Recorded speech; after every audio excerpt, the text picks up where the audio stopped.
I used to hate this thing that authors did where they would say, the character made choices that I didn't make. I thought, how pretentious, what bullshit. I just thought it was so obnoxious. And now I completely relate. In 2022, Jennette McCurdy released her memoir, I'm Glad My Mom Died, a brutally honest portrait of her life as a former child star, and of course, as the title would suggest, her rather complicated relationship with her mother. The book has spent more than 80 weeks on the New York Times bestseller list with over 3 million copies sold, and it's currently being adapted into an Apple TV Plus series. Deeper still, Jennette's memoir marked a major step for her in reclaiming writing, not acting, as her true passion. And she's stepping even further into that world with her first novel, Half His Age. Half His Age follows Waldo, a 17-year-old high school student who enters into an affair with her very married English teacher. It's an unflinching and very sharp exploration of power dynamics, female rage, hollow consumerism, and classism. There is a lot, and I do mean a lot, in this book that will be points of conversation and contention. And I unpack it all with Jennette, as well as the process of taking authorship and, yes, creative control of her career. But as always, I love to start at the beginning. So I asked Jennette where her passion for writing began. I think, what ultimately is right comes around. I do believe that. And I think this is a perfect example of that. Writing has always been in my bones. It's always been my mode of processing and making sense of the world. So whether it was journaling as a kid or, dabbling in writing my little screenplays at 10 that I tried to write. And then, of course, it coming back around really heavily in my 20s. I quit acting and then fully committed to writing way before my memoir had come out. I'd been writing every day religiously, just nonstop plays and screenplays and short films and a variety of things and taking classes and all of it. By the time it came back around in my 20s, it was just the right time. I'm grateful looking back that it happened as it did because I was so able to be so committed and so self-assured in it and just really clear that was the path that I wanted and didn't know if it would work out or not. Now I'm so happy to be able to write professionally, be where I am now, but I didn't know if it would work out or not. And so it was definitely nerve-wracking at times, but the creativity was always the fun point and my North Star. Yeah. That hits me right in the chest, that feeling of like using writing to help process the world, because I'm the exact same way. Like I remember when I was young, it's hilarious because I can chart my career getting into journalism to, oddly enough, Harriet the Spy, if you remember the movie with Michelle Trachtenberg, R.I.P. But I remember the whole thing of like, she wants to like take in the world. She wants to become a writer. So she's like observing everything. And I remember seeing that as a kid and being like, that's how I feel. So that's how I started writing. Amazing. Keeping a journal, writing short stories. And that just parlayed into this career in journalism. So I get that completely. So I love that. Yeah. So what is it about writing that helps you process the world? I'm glad that you bring this up because I think there are some people who say, I want to be a writer, I want to be a writer. And it's like, you either write or you don't. That's either how you move through the world or it's not. And I think if it's not something you're actively drawn toward and doing because you have to, don't do anything because you want to. You got to do what you have to do, right? And so I think it's really helpful in instances like yours or mine where it's just that's how you move through the world and how you make sense of it. Even like this conversation here, it's lovely to speak with you. I'm enjoying connecting with you.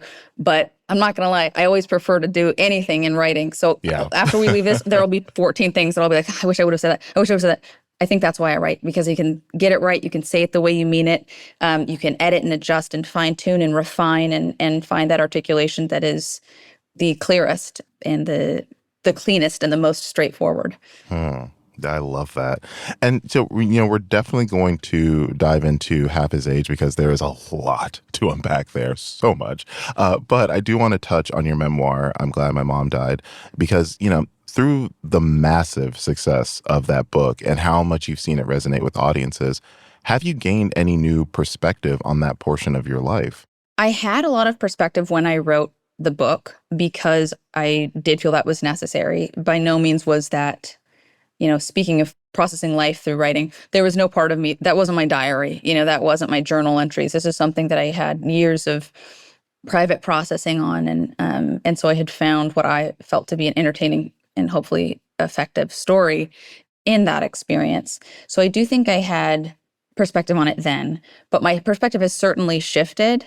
I'm able to just miss my mom now, which is really wild to say and something that I will take full credit for. I think, I've done the work and I was left with a lot of complicated feelings after she passed, but now I feel I'm just able to miss her and it's very simple. And I think I'd be lying if I didn't say that was partially, if not largely, informed by the success of the memoir. I think there's something in how it's connected with people and how I've been able to hear other people's stories and how they relate. And it's helped me to find some closure that I didn't have prior. Yeah.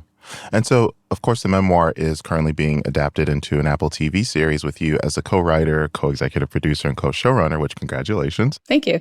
How has it been revisiting your own story in this new format?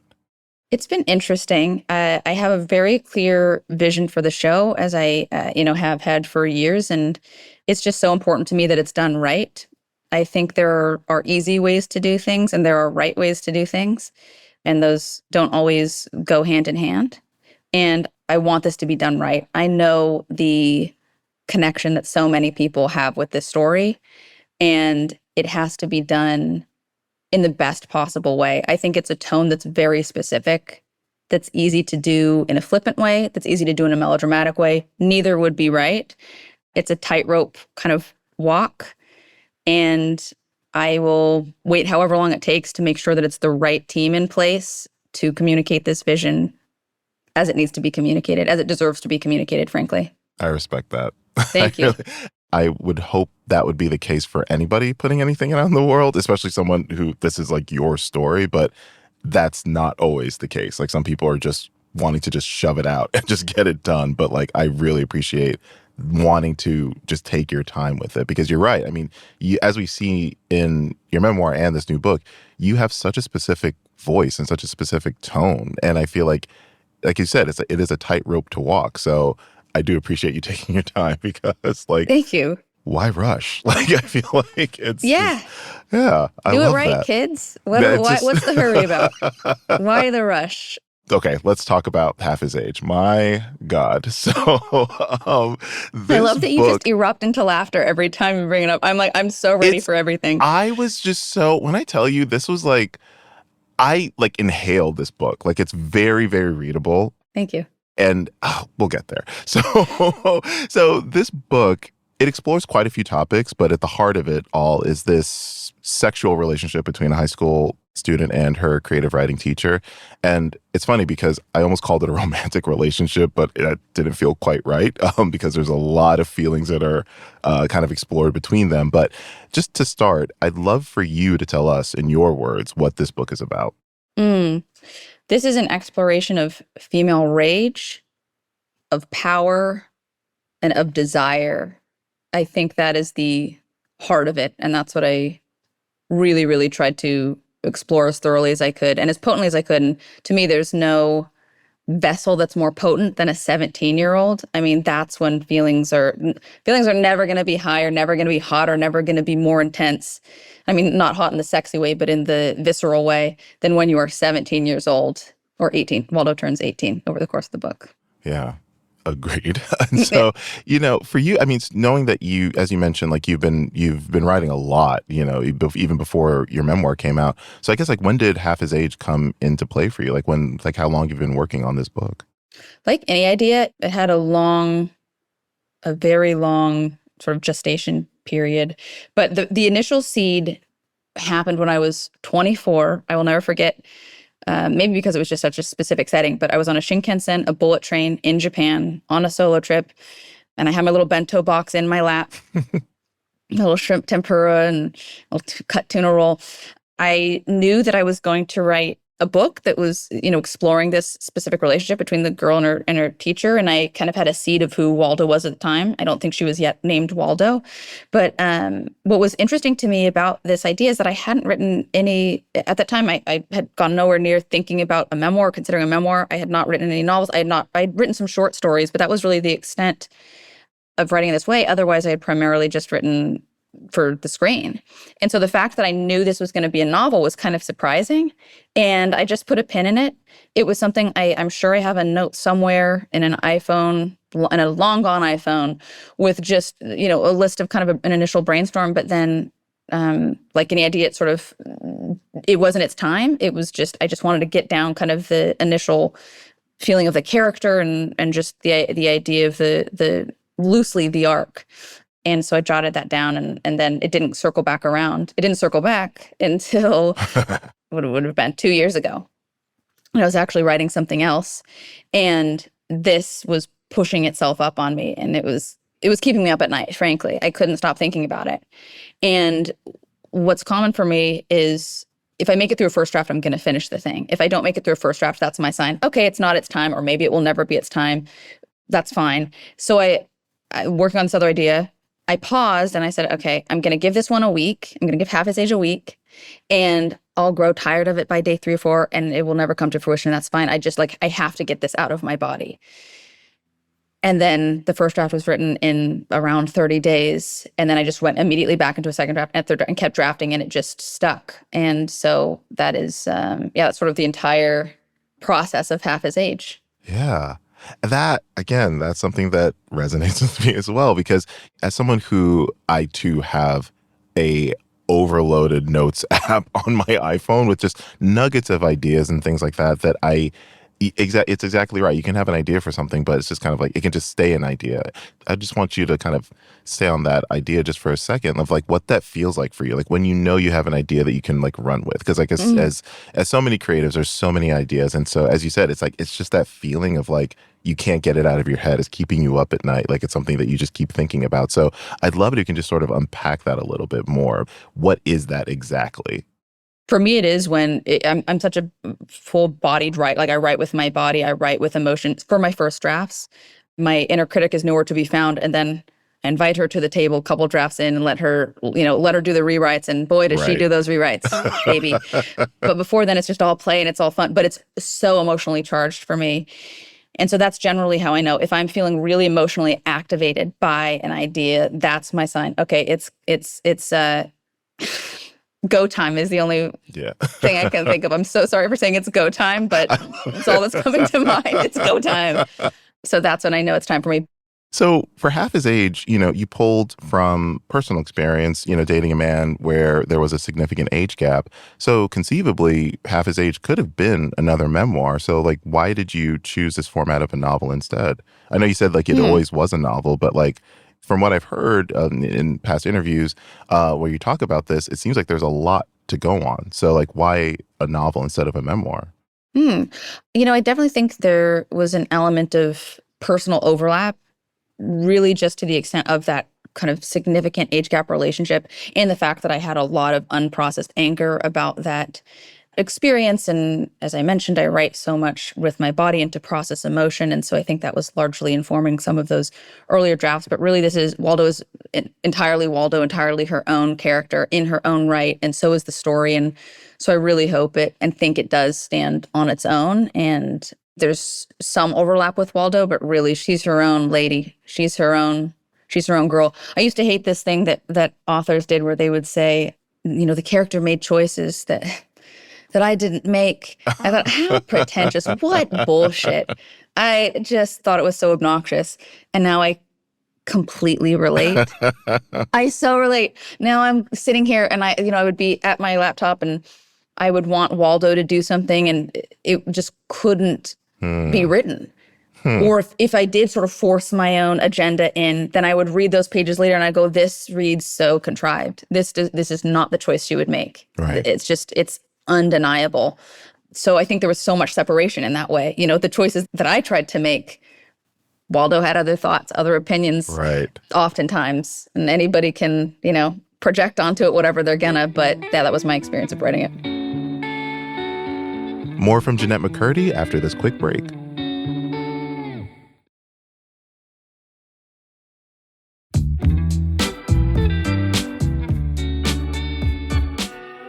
And we're back with Jennette McCurdy discussing her latest novel, Half His Age.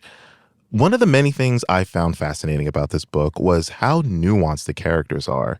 I'm thinking of Mr. Corgi, who's never really depicted as a villain per se, but there are certainly very subtle red flags that I have a feeling will be a topic of conversation for readers. And with Waldo, Jennette very smartly layered the character's loneliness with these vignettes of mindless consumerism that feels very of the moment. But I'll let Jennette explain. So much of my early drafts are I'm cringing at, and you can feel my judgment of a character in, and I'm just like, okay, I feel you, Jennette. You're in there. Step aside, baby.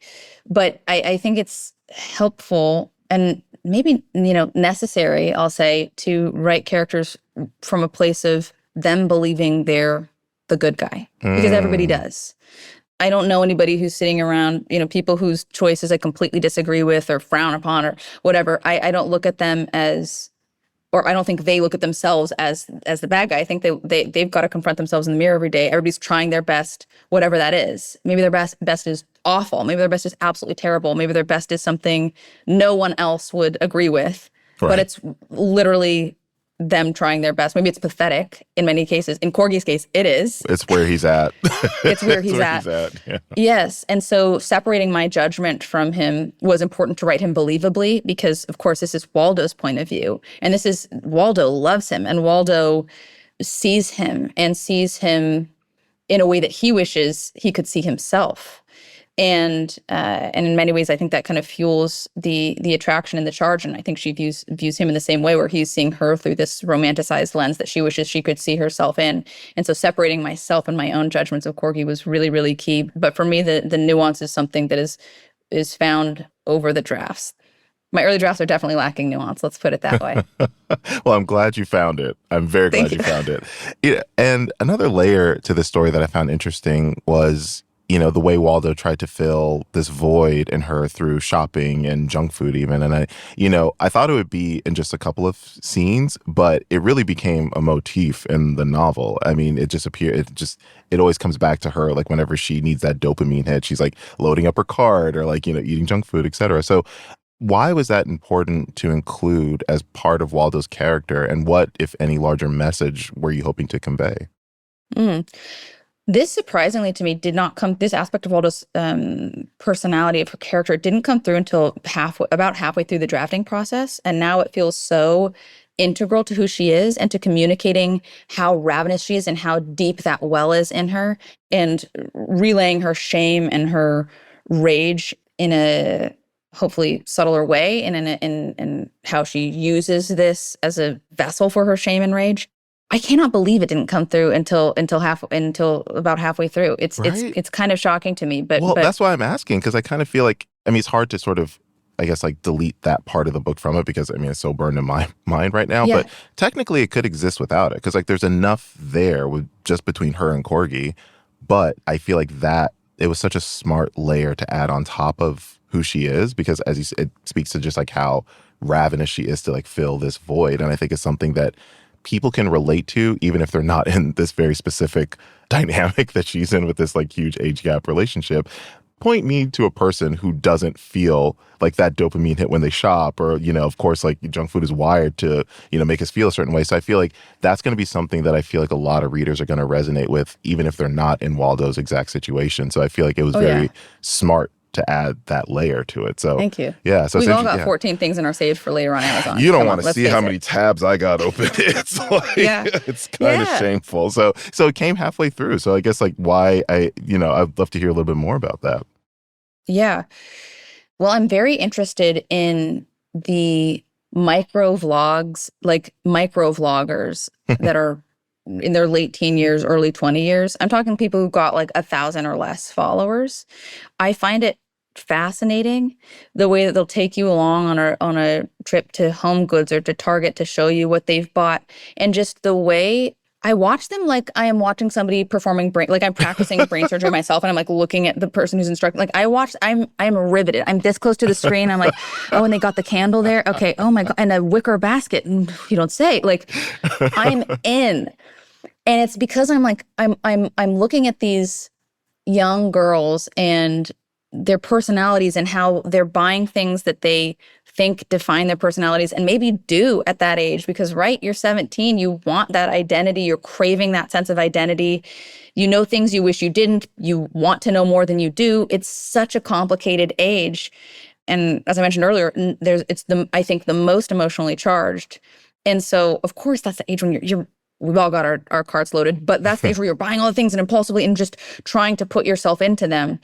And it felt like it had to be there. This is one of those moments where I'd fallen asleep watching one of these vloggers, and I was watching a lot of them to try to get a better sense of Waldo and just find her fully. And then I was sleeping and I woke up feeling like that was the thing that it needed. I had to add that element. And then I just wrote all day long, added in where it needed to be. And then many weeks later, that change was added in. But yeah, it came late.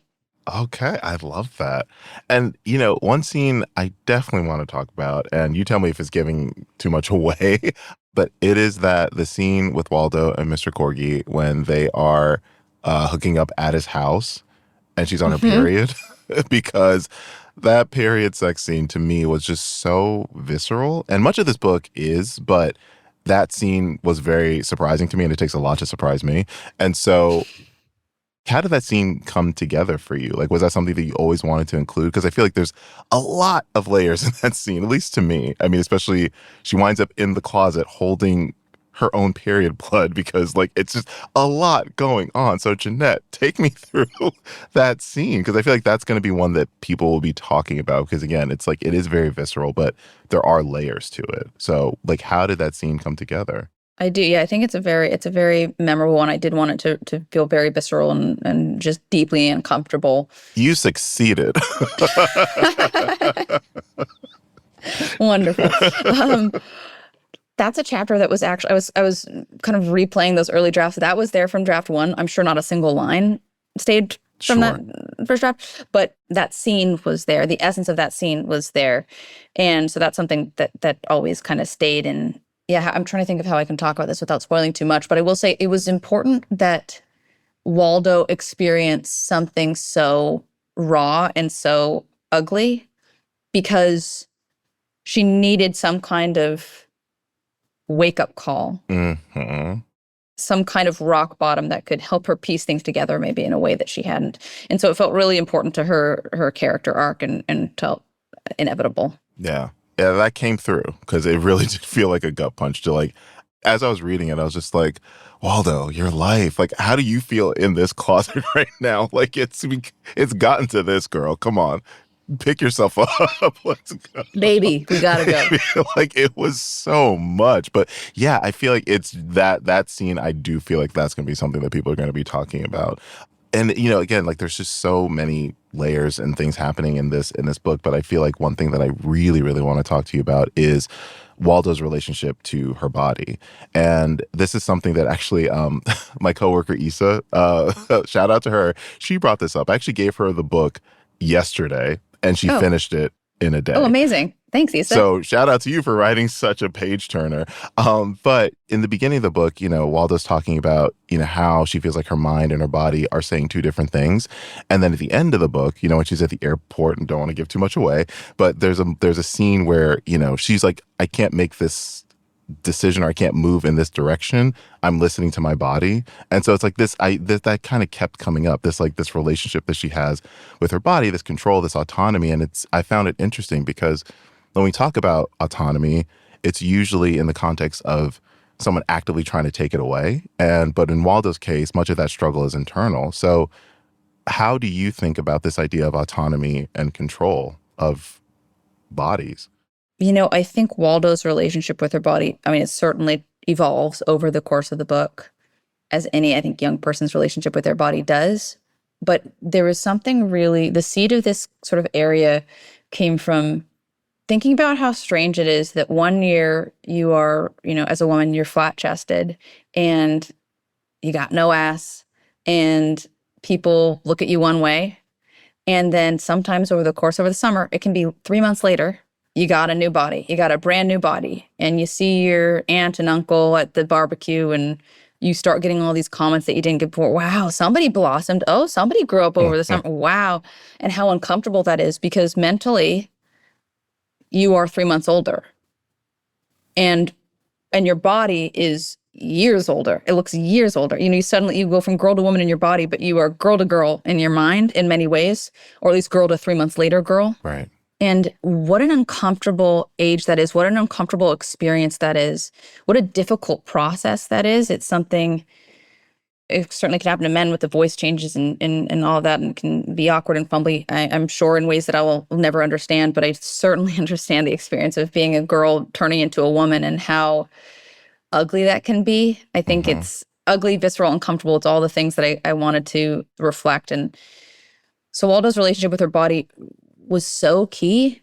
It's also something that at that young age, you're not able to, you don't know it. You don't know what it wants, things that maybe you wish it didn't. You want things that you wish it did. Like it's just this complicated process, I think, of sort of fully integrating your mind and your body. And so there's kind of this runner where she'll say, my mind wants XYZ and my body Hmm. wants XYZ. And part of her journey is trying to figure out how to integrate the two. And it's largely about letting your body lead as a woman. So much of our intuition, so much of my intuition comes from my body and me sitting with it. And for better or worse, sometimes I'm having feelings that I wish I wasn't having, but always it's useful information. And that's definitely a part of Waldo's experience throughout the course of the book and her journey. Yeah. And I think it's beautiful. And I mean, out the gate in the like first couple of paragraphs, I mean, she talks about like, I'm still getting used to my body. Like, I think it touches on exactly what you said. Like, this is still new to her. And so this, like, it's such a fascinating topic. And I think it came through really beautifully in the book. So glad you say that. It's something that's so awkward too when adults are talking to you as an adolescent, because they're trying their best, but they're like, so some changes are going to be happening, and they're just talking Mhm. down to you, and it's so condescending and it's so awkward. Like you don't want to be talking with your mom about that or your aunt or whoever's like trying to do it. Yeah. It's like, ugh. It can be so uncomfortable if coming from anybody other than people your age, and that sometimes I don't think you have the tools to really share vulnerably with people your age at that Hmm. age. It can be difficult. Right. We haven't even talked about Waldo and her relationship with her mom, which is a huge part of this book. Is speaking of like adults in your life or lack thereof in her case, because I feel like there's again, I'm trying not to give too much away because I loved where in a sad way, like where we left things with her mom. I have a friend of mine, a dear friend of mine, who she actually devoured your memoir, like because like she had a very similar relationship with her mom, who also passed away of cancer. And I kept telling her as I was reading this, as I was reading Half Her Age, I was like, you have to read this book, like you have to, because like there's some passages in there with like Waldo's mom and her relationship with men that is like a copy and paste of what my friend Stacy was going through with like her mom. I just Copy got and chills. paste. Stacy. Yeah. So shout out to Stacy because I kept telling her, I was like, I will buy you a copy of this book and send it to you. Like you have Oh to my God. read it. And so yeah, I feel like we spent a lot of time talking about like Waldo and Mr. Corgi, but like I'd love it if you can just sort of talk a little bit about how you develop this dynamic between Waldo and her mother, and again, what you hope that will convey to readers, because I kind of feel like there's a lot going on there. And I think like, I just want to hear from you, like how that relationship in the novel developed over the draft and what you hope it will convey in the world. I really wanted to show how generational trauma impacts the choices that a young person makes and can lead to a young person falling into this kind of a quote unquote relationship. That was really important to me. The book itself is, yeah, really, I don't think very much at all focused on the taboo itself, and more so just this psychological examination of Waldo and the contributing factors that led her to this relationship, this generational trauma being one of them. And, I mentioned earlier characters believing that they're good and trying their best. And that's certainly Waldo's mom failing miserably. I mean, Oh, that woman, bless her heart, bless her heart. damn. Like she that was it's oof. Anyway, sorry. You said it better than I could. Bless her heart and woof. I mean, say no more. Come That is on, Waldo's bro. mom. Like, can we actually go to SeaWord? Like, wherever it's like, can we actually go?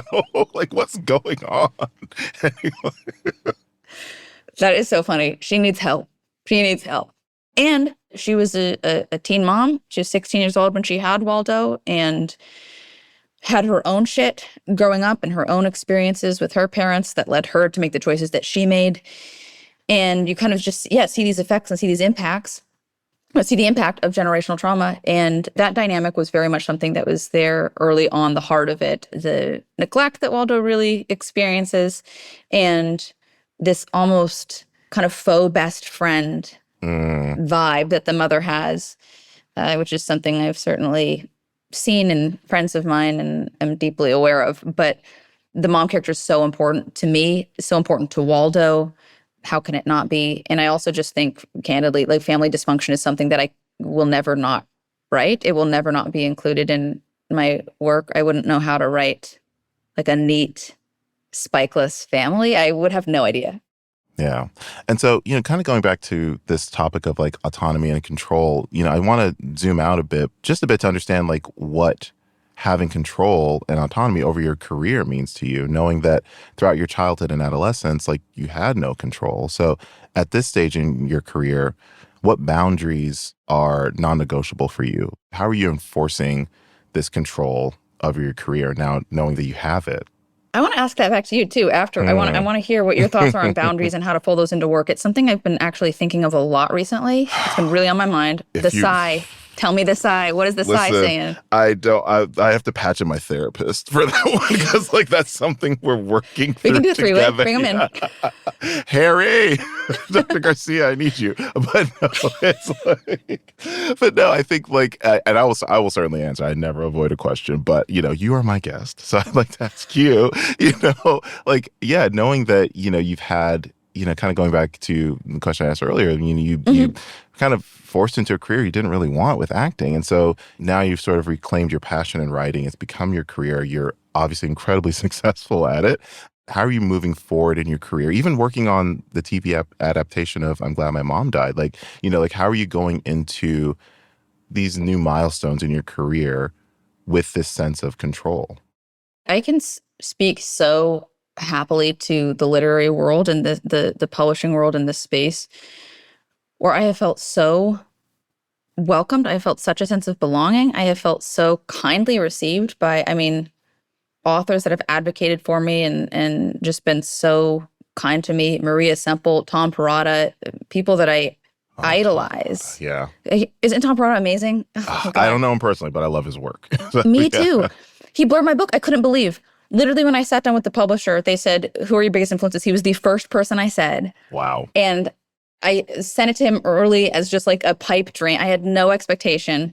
And then he sent back a blurb and I could not believe it. It's still just, that's incredible. Makes me light up thinking about it. But, I felt so well received. And I have also felt so much authority over myself and what I do. And I've felt permission to fully be myself. And for me, writing is the place that really contains me. I feel things very intensely.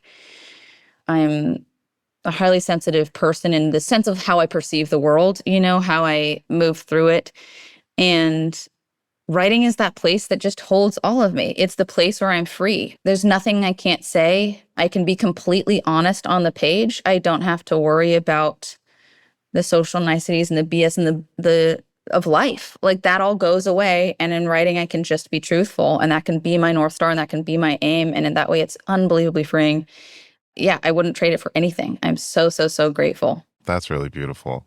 And I'm not going to avoid answering the question. The boundaries. Oh, yeah, we got to talk about the boundaries. I think for me, I forgot boundaries too. No, so for me, that's actually been a huge, huge part of something that I've been trying to figure out, because I have been at this career now for Jesus.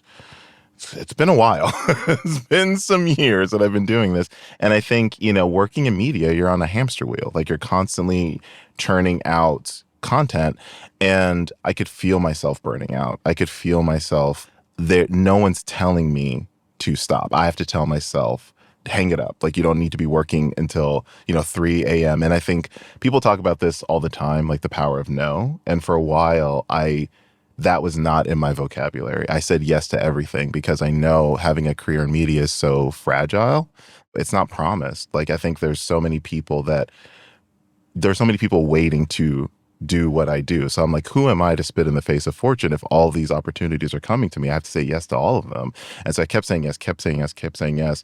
And it got to a point where I would work my full-time job. And then right after I would launch into freelance work that would keep me up until 4 or 5 in the morning. And so I was like, wow. I have to stop. I need to stop. So it really became me actively telling myself, you need to slow down. You can't, you have to create those boundaries for yourself. Once the world's not going to end if like I don't get this article up or something like that. So you just have to stop. So it's been an exercise of like self-control, like just like telling myself I need to stop, like going back to listening to your body and how like, how important that is. I did that. And so for me, it's still a process, it's still a process. But yeah, for me, it really was like I had to create those boundaries for myself before it was too late, before I didn't want to like wake up and have some like health crisis or something like that. Yeah, exactly. Seriously. That's amazing. I'm so happy that you've found that in our I imagine it never becomes, I feel like we're so conditioned to sort of just constantly work, and especially if our personalities are kind of wired that way. Yeah, it can be really challenging to say no, but that's certainly something that I've been exploring specifically these past few months. And yeah, after the success of the memoir, I had so many incredible opportunities to take on, and in retrospect, I'm like, okay, there are a few that I wish I'd taken on, and everything else, I think priorities have become a huge keyword for me, is really just figuring out what my priorities are, whether in the day, in the month, in the quarter of the year, in the year. For me, that will always be books. That's my priority. That's where my heart and soul lives. And it's so great to know that and to be able to kind of carve out boundaries around that and just know that that's a thing that both makes me happy, refuels my batteries, and keeps me creatively fulfilled. Yeah.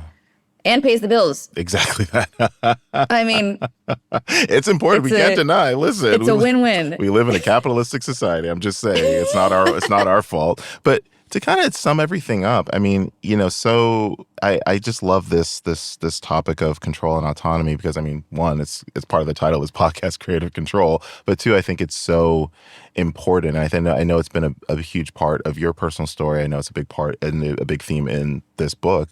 So how have you come to define control? Oh, God. That's a tough one. It's so funny because you never hear it said that way. You always hear like, how do you define success? That's the one everybody talks about. Yes. I'm not interested in that. And I mean, I'm sure in some way I am, but no, I'm more interested in this idea of like how you define control. Control. Let me see if my body's got anything. Let me see if my body for a second. Tap into it, just like. How do I define control? I guess, and maybe this is my bad, because I think I have sort of maybe a slightly negative connotation around control. Not completely, but there's something in it that feels a bit like grippy. I kind of prefer the word authority. Can I supplement? Can I use authority? Can I replace? Yes. Okay. When I feel authority, it's when I allow myself to lead with my body.